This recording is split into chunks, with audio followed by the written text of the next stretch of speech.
విశాఖపట్నంలోని గాజువాకలో నెలవైన శ్రీ విశాలాక్షి సమేత కాశీ విశ్వేశ్వర స్వామివారి ఆలయంలో కార్తీక అమావాస్య సందర్భంగా అన్నాభిషేకం ఘనంగా జరిగింది.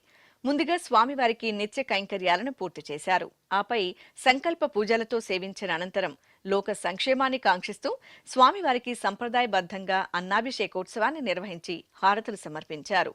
ఆపై భక్తులకు ప్రసాద వితరణ చేశారు. ప్రభుం ప్రాణనాథం విభుం విశ్వనాథం జగన్నాథనాథం సదానందభాజం భవద్భవ్యభూతేశ్వరం భూతనాథం శివం శంకరం శంభుమేశానమీడే గళేరుండమాలం తనౌ సర్పజాలం మహాకాలకాలం. ప్రకాశం జిల్లా ఒంగోలులోని శ్రీ కాశీ విశ్వేశ్వర స్వామివారి